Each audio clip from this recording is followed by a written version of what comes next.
Hi, I'm Kevin Kelly, and welcome back to the Buzzbubble, where we pick the brains of great minds in advertising. This week, we get into the head of Jeff Goodby of Goodby Silverstein and Partners, one of the great creative agencies of modern advertising.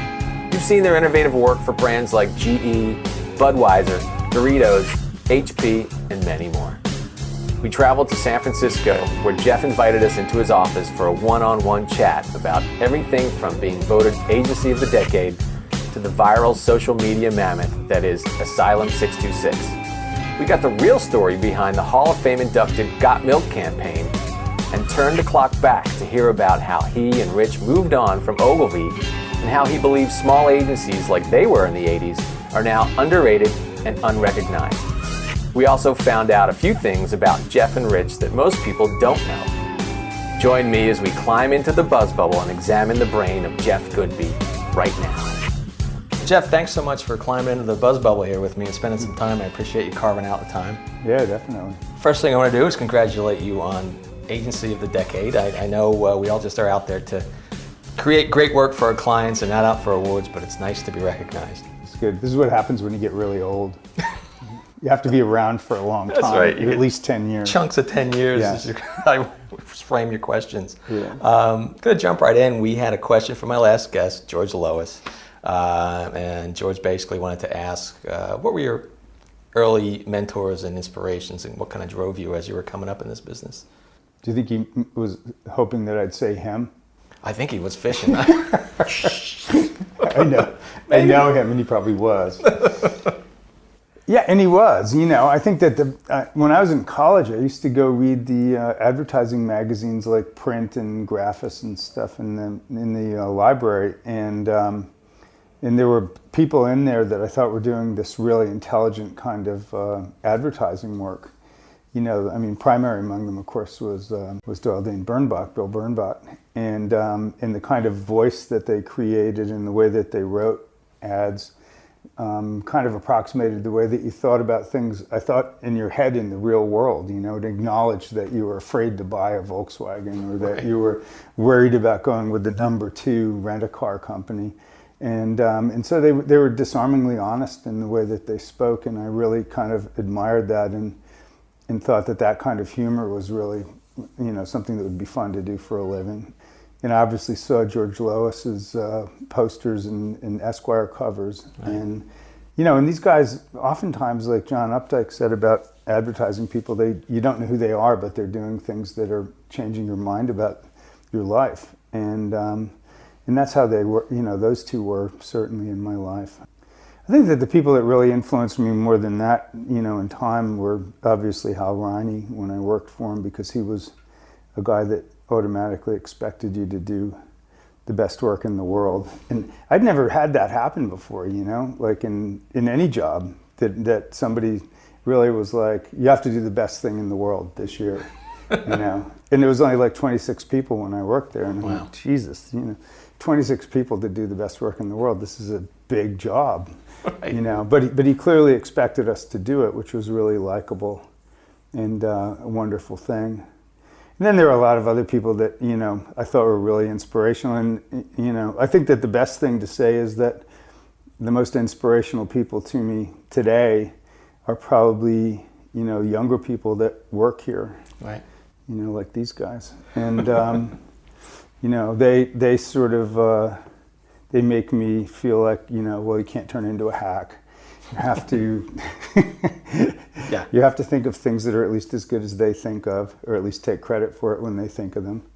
And so, you know, and you have to sort of create an atmosphere in which good things can happen.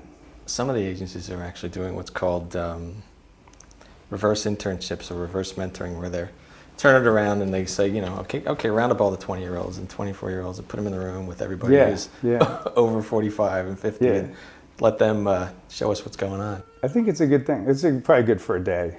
Right, that's it. And they come in the next day, okay, we're ready to teach some more. Sit down. Yeah. Now listen to this. Yeah, exactly. I want to jump into a question about the holiday wrap and how that came about. And did you have any hesitations about jumping in and doing that? I just got to say, it was a great surprise to see. It was great.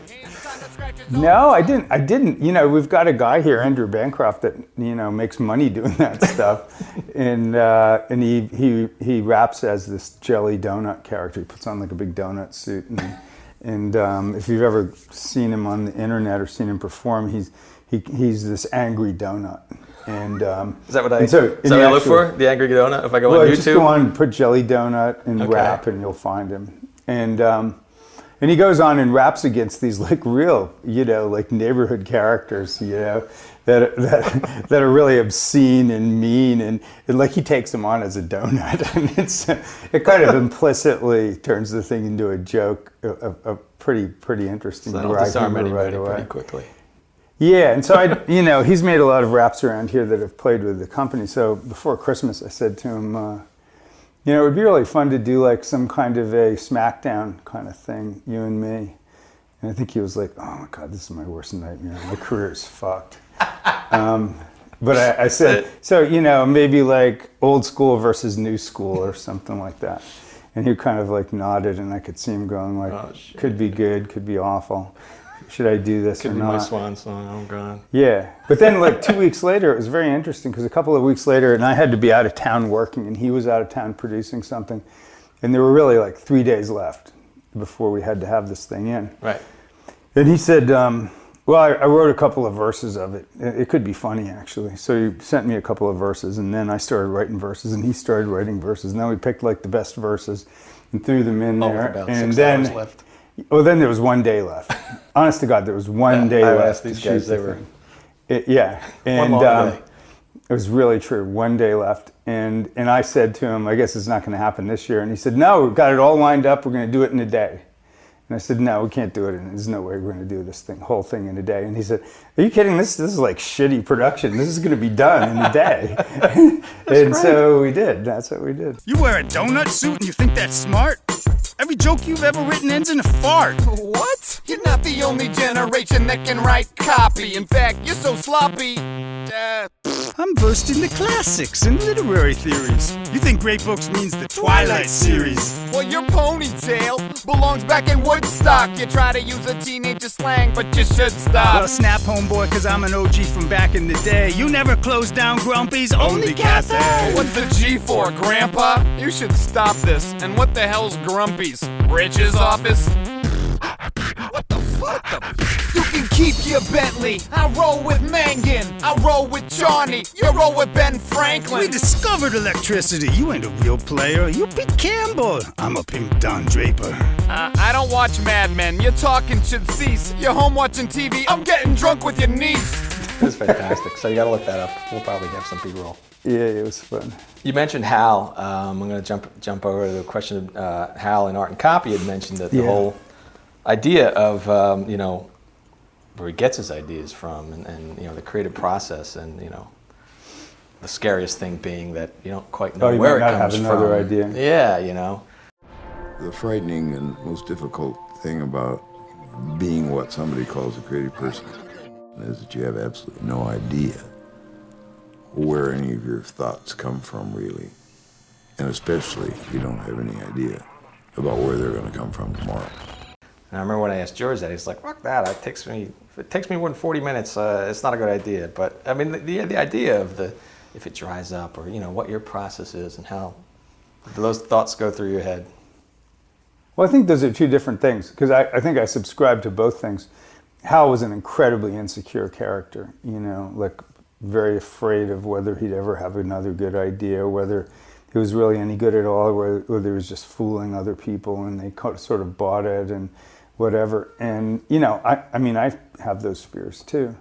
So I subscribe to that, and that's what I think Hal was getting at. But also, I'm like George, like, you know, I have the best take on something in the first minute that I think about it. And if I have to sit around like for a week and think about it, it doesn't get any better, really. Like every once in a while, something will get better, but really, you know, I'm very lucky because it enables me to do a lot of stuff fast around here. Like my best suggestion, if you show me a script or something, will happen in 30 seconds or a minute. And after that, no matter how long I think about your script, I'm not going to really make it any better. Well, that's handy. Yeah, it's handy. It's cost effective. Yeah, right.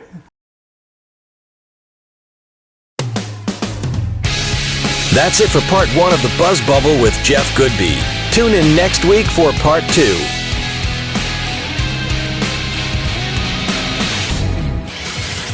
The Buzzbubble.